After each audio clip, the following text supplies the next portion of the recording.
তাদের উপর আক্রমণ, নির্যাতন, জেল জুলুম সবটুকুই তারা করতেছে।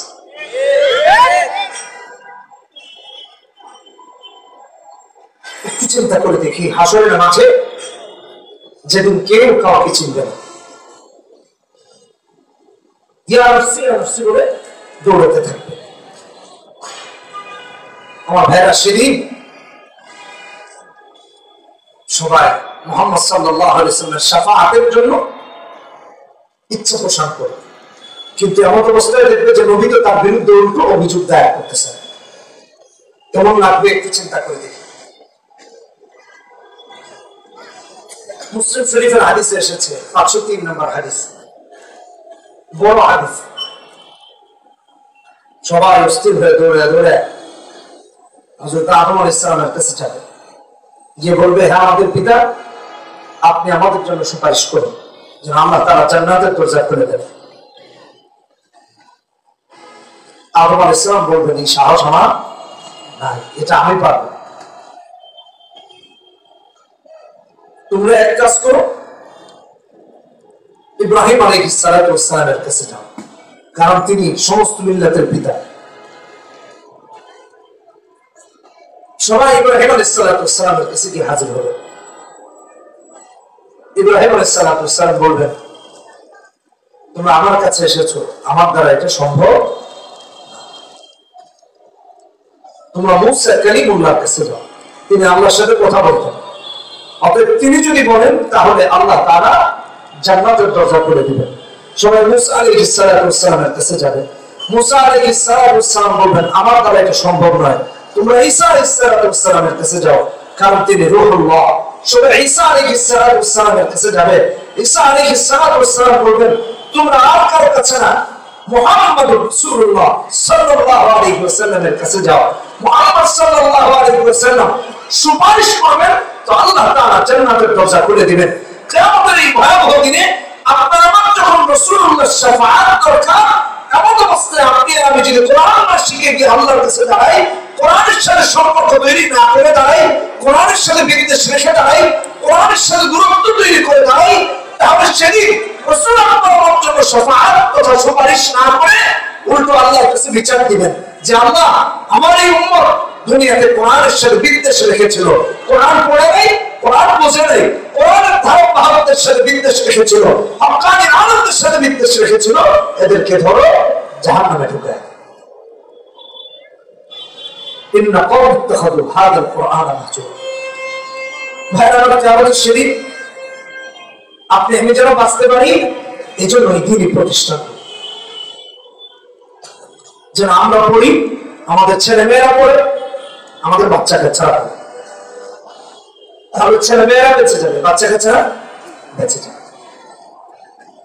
আল্লাহ তাআলা এই কোথাও কোরআনে কারীমে বলেছেন, সূরা তাহরীম 19 নম্বর পৃষ্ঠা 6 নম্বর আয়াত, 28 নম্বর পারা, ইয়া আইয়ুহাল্লাযীনা আমানু কু আনফুসাকুম ওয়া আহলিকুম নার আলাইহা মালাইকাতুন গিলাযুন শিদাদুন লা ইয়াসুনাল্লাহা মা আমারাহু ওয়া ইয়াফআলুনা মা ইউমারুন। কু আনফুসাকুম ওয়া আহলিকুম নার, নিজের পরিবার পরিজনকে জাহান্নামের আগুন থেকে বাঁচাতে বলছে। জাহান্নামের আগুন থেকে কিভাবে বাঁচাবো? আমরা আমাদের সন্তানদেরকে দিন শেখাচ্ছি না। সকাল হলে নাচ শেখাতে নিয়ে যাচ্ছি, সকাল হলে অন্যান্য অনেক কিছু শেখাতে নিয়ে যাচ্ছি। কতদিন আমরা ঢাকা শহরে ঢুকি, সকাল সকাল বিভিন্ন জায়গায় মাহফিল করে, সকাল হয়ে যায়, ফজর হয়ে যায়, দেখি মা অথবা বাবা বাচ্চাকে নিয়ে স্কুলে যাচ্ছে অথবা অন্য কোথাও যাচ্ছে, বাচ্চা ঝিমাচ্ছে, রিক্সায় বসেছে, মাও ঝিমাচ্ছে রিক্সায় বসে বসে। একটু চিন্তা করে দেখি, এত কষ্ট একটা সন্তানের জন্য বাবা করে, মা করে। কিসের বিশ্বাস করে? আল্লাহ। আচ্ছা, অমুসলিমরা বাইরে বিশ্বাস করে না, করো তাদের করে বাদ।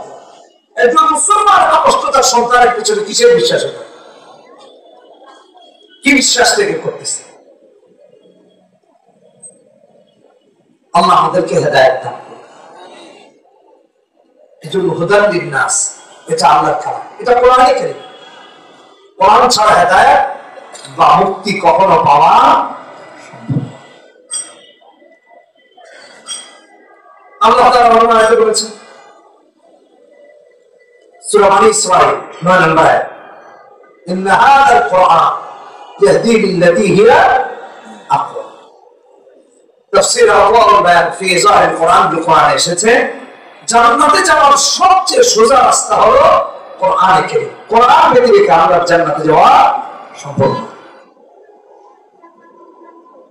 এখন কেউ যদি বলে হুজুর কোরআন চাই হাদিস দরকার কি আর তাই, তাহলে আপত্তি আছে। আমাদের সমাজে একটা দল বেরিয়েছে যারা নিজেদেরকে আহলে কোরআন দাবি করে। ভালো করে শুনে, এটা বলে রাখা প্রয়োজন মনে করছে। কারণ এখন জাহেল জুহালদের গুমরাদের দলের কোনো অভাব বলে কোরআন থাকতে হাদিস দরকার নেই। কে বলেছে কোরআন থাকতে হাদিস দরকার নেই? আল্লাহ তাআলা কোরআনে কারীমে বারবার বলেছেন একটা আয়াত যথেষ্ট, একটা আয়াতই যথেষ্ট। 69 নম্বর আয়াতে বলেছেন সূরা নিসাতে, তারপর সূরা আল ইমরান 31 নম্বর আয়াতে বলেছেন, সূরা হাশর 7 নম্বর আয়াতে বলেছেন, সূরা আহজাব 21 নম্বর আয়াতে বলেছেন। এরকম আল্লাহ তাআলা বিভিন্ন আয়াতে রাসূলুল্লাহ সাল্লাল্লাহু আলাইহি ওয়াসাল্লামকে অনুসরণ করতে বলেছেন। যারা নবীকে অনুসরণ করবে তারা রাসূলুল্লাহর হাদিসকে অনুসরণ করতেই হয়, তা না হলে নবীকে অনুসরণ করা যায় না। এজন্য কোরআন আর সুন্নাহ অনুসরণ করতে হবে। 80 নম্বর আয়াতে সূরা নিসা আল্লাহ বলেছেন মান ইউতি'র রাসূল ফাকাদ আতা আল্লাহ ওয়া মান তাওয়াল্লা ফামা আরসালনাকা আলাইহিম হাফিযা। যে আল্লাহ রাসূলকে অনুসরণ করলো সে যেন স্বয়ং আল্লাহকে অনুসরণ করলো। অতএব কেউ যদি নবীজির অনুসরণকে প্রত্যাখ্যান করতে চায় অথবা এই ধরনের কোনো মেসেজ দেয় যে কোরআন থাকতে নবীকে অনুসরণ করবো কেন, সে স্বয়ং নিজেই কোরআনে কারীমকে অনুসরণ করে। ঠিক না? কোরআনকে যে অনুসরণ করে সে নিশ্চিতভাবে রাসূলুল্লাহ সাল্লাল্লাহু আলাইহি ওয়াসাল্লামকে অনুসরণ করতেই হবে, এর বিকল্প নাই। হ্যাঁ, এটা আল্লাহ তাআলার কাজ। ইয়াহদি লিল্লাতী হিয়া আকওয়াম, যেটা আমরা জান্নাতে যাওয়ার সবচেয়ে সোজা, সবচেয়ে সহজ রাস্তা। এজন্য কোরআন শিখবো, সন্তানকে কোরআন শেখাবো। আপনার ঘরগুলো কোরআনের আলোকে আলোকিত করুন। আল্লাহ তাআলা আমরা আগে বলেছেন সূরা ইব্রাহিম প্রথম আয়াত কিতাবুন আনসালনাহু ইলাইকা লিতুখরিজান নাসা মিনাজ যুলুমাতি ইলান নূর। এই কিতাব আমার আল্লাহর জন্য দিলেন মুহাম্মদ সাল্লাল্লাহু আলাইহি ওয়াসাল্লাম যেন কোরআনের আলো দিয়ে মানুষকে আলোকিত করতে পারে, অন্ধকার থেকে যেন তার উম্মতকে বের করে আনতে পারে। একজন উম্মত যেন অন্ধকার না থাকে, এই জন্য আমার আল্লাহ কোরআনে কারীম দিয়েছেন। আর কোরআন বুঝাবার জন্য যারা পাঠায় দিলেন তিনি হলেন মুহাম্মাদুর রাসূলুল্লাহ সাল্লাল্লাহু আলাইহি ওয়াসাল্লাম। নবীজি আমাদেরকে বুঝিয়ে গেছেন কিয়ামত পর্যন্ত তার উত্তরসূরি তথা হক্কানি আলেমদেরকে রেখে দিয়েছেন যারা কোরআন বুঝাবে। এই জাতিকে বোঝাবে, এই জাতিকে ডাকবে। আমি বড় সামনে বোঝাচ্ছি এই কথা আগে জানি। অন্ধকার পথে যেরকম কোন পথিক নিরাপদে গন্তব্যে যাওয়ার গ্যারান্টি নাই। পরে যেতে পারে, সাপে কামড় দিতে পারে, ইঁদুর নটিস দেখে নাই, পায়ের সাথে রাখছে, লাফ দিয়ে সরতে গেছে, পা আটকে গেছে। বোঝার জন্য বলছে। কয়েকদিন আগে এক জায়গায় গেল, বাংলাদেশের একজন বড় সিঁড়ি থেকে পরে পা ভেঙে ফেলছে। অন্ধকার, অন্ধকারে চললে মানুষ বিভ্রান্তির শিকার হয়, অ্যাক্সিডেন্টে পড়ে যায়। কথা বলে ঠিক কিনা? অ্যাক্সিডেন্টে শিকার হয়। আলো প্রয়োজন। ধরেন মোটরসাইকেলের সামনে লাইট নেই, রাস্তা দিয়ে যাচ্ছে, হঠাৎ করে গিয়ে দেখবেন কার বাড়ির দেয়াল দেওয়াল ভেঙে ঢুকে গেছে, আমদানি টিপ ভেঙে ঢুকে গেছে। অথবা এমনও হতে পারে টার্নিং আছে ডানে বাড়ে, সে সোজা চলে গেছে আরেক জায়গায়, খেতে গিয়ে পড়ছে, কারণ রাস্তা হতে পারে। ঠিক তেমনি ভাবে যদি আলো থাকে, আলো দিয়ে দেখে দেখে নিরাপদে তার গন্তব্যে পৌঁছে যাবে। আলো এই পৃথিবীটা আল্লাহ তাআলা বানিয়েছেন সব অন্ধকার। সূর্য দিয়েছেন দিনকে আলোকিত করার জন্য, চাঁদ দিয়েছেন রাতকে আলোকিত করার জন্য।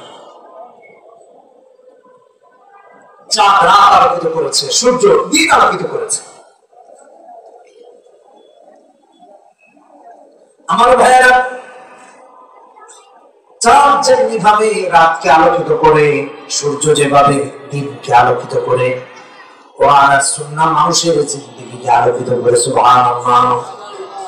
একজন পথিক যদি অন্ধকার পথে চলে, পথ চলতে গেলে দেখা যাবে হোঁচটকে পা ভেঙে ফেলেছে, অথবা পড়ে গেছে, অথবা নিরাপদে বাড়ি যেতে পারে নাই। আবার তার কাছে যখন আলো থাকে, আলো দিয়ে দেখে দেখে নিরাপদে বাড়ি পৌঁছে যায়। ঠিক তেমনি ভাবে যে মানুষটার জিন্দেগিতে কোরআন আর সুন্নাহর আলো আছে, কোরআন আর সুন্নাহর আলো দিয়ে দেখে দেখে নিরাপদে আল্লাহ তাআলা তার জান্নাতে পৌঁছায় দেয়। কোরআন সুন্নাহর আলো দিয়ে দেখে দেখে দুনিয়া পার হয়ে যায়, কবর পার হয়ে যায়, মিজান পার হয়ে যায়, সিরাতের পুল পার হয়ে আল্লাহর জান্নাতুল ফিরদাউসের মেহমান হয়ে যায়। এজন্য আমার আল্লাহ বলেন, কিতাবুন আনজালনাহু ইলাইক লিতুখরিজান নাস মিনাজ যুলুমাতি ইলান নূর। কোরআন আপনাকে আমাকে অন্ধকার থেকে আলোতে বের করে নিয়ে আসে। ভাইরা আমার, শুধু এখানেই শেষ নয়, কোরআন ব্যতিরেকে যে জিন্দেগি গঠন হয় ওটা আল্লাহ জান্নাতের জিন্দেগি হতে পারে না। তাই তো আমার আল্লাহ কোরআনে হাকিমে সূরা আরাফ 170 নম্বর আয়াতে বলেন, والذين يمسكون بالكتاب وأقاموا الصلاة إنا لا نضيع أجر المصلحين। কোরআনকে আঁকড়ে ধরো, আল্লাহর কিতাবকে আঁকড়ে ধরো, সালাত কায়েম করো, কারণ হলো আমার আল্লাহ মুসলিহিনদের আমলকে কখনো নষ্ট করেন না। আল্লাহ সূরা মুসলিহিনের কথা বললেন, সূরা ইউসুফে আল্লাহ মুহসিনিনের কথা বলেছেন, ইন্না লা নুদিউ আজরাল মুহসিনিন। যারা সৎকর্মশীল হয় তাদের আমল নষ্ট হয় না, কারণ হলো তার আমলটা কোরআন সুন্নাহ মোতাবেক হয়। আর তার আমলটা হয় একমাত্র আল্লাহকে দেখানোর জন্য, কোন মানুষকে দেখানোর জন্য তার আমল হয় না। কোন মানুষকে দেখানোর জন্য তার আমল হয় না, সে আমল দেখে আল্লাহকে। কোরআন আর সুন্নাহ যে জানে, কোরআন সুন্নাহ যে ফলো করে আমল করে, বলে কোরআন সুন্নাহ ফলো করে আমল করলে আল্লাহর জন্য আমল হয় কিভাবে? যারা কোরআন সুন্নাহকে ফলো করে তারা কোরআনকে প্রত্যাখ্যান করে। কোরআনকে প্রত্যাখ্যান তারাই করে যাদের না কেরাত সহিহ, না কোরআনের পদ্ধতিতে চলছে, না আল্লাহর বিধান মেনে চলছে। তাদের নামাজ, তাদের ইবাদত, তাদের হজ, তাদের যাকাত রবের দরবারে কবুল হয় না, আমাদের কিয়ামত পর্যন্ত হবে। আমি আপনাদেরকে দুই একটা উদাহরণ দিয়ে বুঝাবো। তার আগে কথা বলতে চাই, মুসলিমের হাদিস, কিতাবুল ঈমানের প্রথম হাদিস। নবীজি বলেছেন, আনতা আবুদাল্লাহ কাআন্নাকা তারা, ফাইন লাম তাকুন তারাহু ফাইন্নাহু ইয়ারাক। মুমিন ইবাদত করবে এমন ভাবে যে আমার আল্লাহকে আমি দেখতেছি। আল্লাহকে দেখা যায় কেন? আল্লাহ যে পদ্ধতিতে ইবাদত করতে বলেছেন ওভাবে করলে আল্লাহকে দেখা যায়। এখন আপনার আমার এমন অন্তর্দৃষ্টি তো নাই, অন্তর্দৃষ্টি প্রথমে আছে। আল্লাহ হেদায়েত দান, ফাইন লাম তাকুন তারাহু ফাইন্নাহু ইয়ারাক। রবকে দেখার মতো যদি অন্তর্দৃষ্টি না হয়, তাহলে এমন ভাবে ইবাদত করে যেন তোমার আল্লাহ তোমাকে দেখতেছে। এই হাদিসের শেষাংশ এত গুরুত্বপূর্ণ, শুধু এইটুকু যদি মানুষ বিশ্বাস করে, তার লেনদেন আল্লাহ দেখতেছেন, তার চলাফেরা আল্লাহ দেখতেছেন, তার সালাত আল্লাহ দেখতেছেন, তার সিয়াম আল্লাহ দেখছেন, তার কিয়াম আল্লাহ দেখছেন, তার ঘুম আল্লাহ দেখছেন, তার জাগ্রত হওয়া আল্লাহ দেখছেন, তাহলে একটা মানুষ গুনাহের থেকে অগ্রগামী হতে পারে। এটা এত পাওয়ারফুল। أن تعبد الله كأنك تراه فإن لم تكن تراه فإنه يراك। দেখতেছেন কে? আল্লাহ। অথচ আমাদের এখন ইবাদতের অবস্থা কেমন হয়েছে? নামাজ পড়ে মানুষকে দেখানোর জন্য, হজ করে মানুষকে দেখানোর জন্য, নামাজে যায় নির্বাচনে ভোট পাওয়ার জন্য। সারা বছর নামাজ নেই, 5 বছর 10 বছর নামাজ নেই, হঠাৎ নামাজ। কি হয়েছে?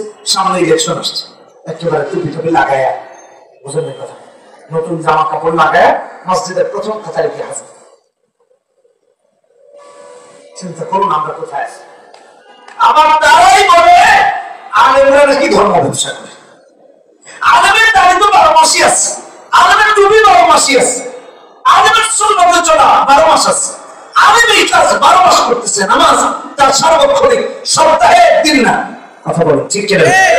অথবা সিজনে নামাজ পড়ে, বেসিজনে নামাজ পড়ে না, এমন না। আলেম তো নামাজ পড়ে দিন দিয়েছে, আলেমকে বানায় দিচ্ছে, দাড়ি টুপি বলে বানিয়ে দিয়েছে ধর্ম ব্যবসায়ী। কারা? যে লোকটা নির্বাচন আসছে নিজের মসজিদে গিয়ে হাজির হয়, তার আগে নামাজে যায় না, সারা সপ্তাহে একদিন যায়। যে শুক্রবারটা না গেলে মানুষ কি না কি বলবে, বউও বলবে যে তোমার মতো বেনামাজি আমার ঘরে থাকার দরকার নেই। আমাদের এখন নারীরাও মনে করে যে সপ্তাহে একদিন নামাজে গেলে একেবারে আল্লাহ আর সারা সপ্তাহ পড়া লাগে। এটা করা যাবে না। 5 ওয়াক্ত নামাজ দেরি আপনাকে আমাকে জামাতের সাথে আদায় করতে হবে। একান্ত কারণে যদি জামাত না ধরতে পারি তাহলে যারা আছি আমরা তাদেরকে নিয়ে জামাত আদায় করবো। সেটাও যদি না পারি ওয়াক্তের মাঝে একাকি আদায় করবো, এটাও মিস হয়ে গেছে, আমরা না করব কোনো কারণে, তাহলে আমরা এই নামাজের কাজা আদায় ইনশাআল্লাহ। তাহলে যে কথা বলতেছিলাম, এবার ধরে কাকে দেখানোর জন্য, জোরে বলেন আল্লাহ। এখন আপনি এটা জানার জন্য কোরআন না পড়লে জানবেন কেন? হজ করতেছে নিজের নামের আগে আলহাজ লাগানোর জন্য, আল্লাহকে খুশি করানোর জন্য। বাড়ি বানাইতেছে, এখন এবার হজে যাবে, টাকা পয়সা জমা দিচ্ছে, বাড়ি কমপ্লিট হয়ে গেছে। এখন বাড়ির সামনে নেম প্লেট লাগাইছে আলহাজ। এখন চিন্তা করবো এটা তো লাগেই না, কারণ কাজটা আবার করবো না, এক কাজে শেষ হয়ে যাক সব। এটা লাগাই আমার সামনে আলহাজ ঢেকে রাখছে, কারণ হস্ত মাত্র টাকা দিচ্ছে, এখনো যায় না, আগে আলহাজ লাগাইছে। এখন সবাই যায় আর আসে, কি ব্যাপার বাড়িতে এত সুন্দর, সব ঠিক আছে, নামের আগে এরকম কাগজ লাগাই ওঠেন, টেপ লাগাই ওঠেন, ভাই কি হলো এটা আগে রাখছেন কেন? সব তো ঠিক আছে, এই জায়গাটা একটু সুন্দর, এটা সবাই জানা সুন্দর। বুঝেন না, এবার তো হজের টাকা পয়সা জমা দিচ্ছি, তো নেম প্লেট কি আবার লাগাবো নাকি? একবারে আলহাজ লেখা লাগাই উদ্দেশ্য। হজ হবে আল্লাহর জন্য, ইবাদত হবে আল্লাহর জন্য, তিলাওয়াত হবে আল্লাহর জন্য। এখানে এসেছি আল্লাহর জন্য, মানুষের জন্য।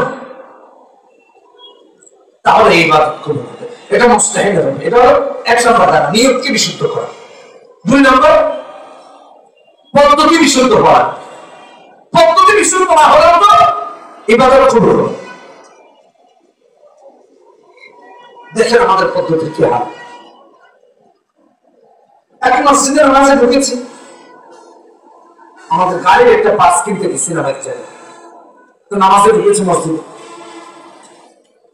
মসজিদে ঢুকেছি, তো আমার ডান পাশে এক মুসল্লি ছিল, উনি দেখি নামাজের মধ্যে সূরা ফাতিহা তেলাওয়াত করতেছে, মানে খুব জোরে জোরে আর কি ফুসফাস করে। তো ভাবলাম ওই হাদিসের উপর আমল করতেছে, লা সালাতা ইল্লা বিফাতিহা। আচ্ছা ঠিক আছে চলুন। শেষ হয়েছে সূরা ফাতিহা। মাগরিবের নামাজে তেলাওয়াত ইমাম কি আস্তে পড়েন না জোরে পড়ে? হ্যাঁ, সেও জোরে জোরে পড়তেছে, ফুসফাস করে, পাশে থেকে সুস্পষ্ট ভাবে শোনা যাচ্ছে। সূরা ফাতিহা শেষ হয়েছে, ইমাম এক সূরা শুরু করছে, সূরা মিলাইতে হবে না একটা ফাতিহা সাথে, সে ওই সূরা পড়ে না, সে আরেকটা পড়া শুরু করছে। ভালো করে বুঝি, কেন দিন শিখবো, কেন মাদ্রাসায় পড়বো? এমন নামাজ 50 বছর, 60 বছর, 70 বছর আদায় করলেও কবুল হবে না। এই পদ্ধতি কে শিখিয়েছে? এটা কোরআন সুন্নাহ সমর্থিত পদ্ধতি নয়। ফাইন লাম তাকুন তারাহু ফাইন্নাহু ইয়ারা, আল্লাহ তোমাকে দেখতেছেন, এটা করতে শিখছো, বিচারটা আল্লাহ করবেন, এটা সঠিক হলো না বেঠিক। আমার ভাইয়েরা নামাজি এমন আছে, কিয়ামতের ময়দানে আল্লাহর দরবারে দাঁড়াবে, আল্লাহ তারে জাহান্নামী বানিয়ে দিবেন। আল্লাহর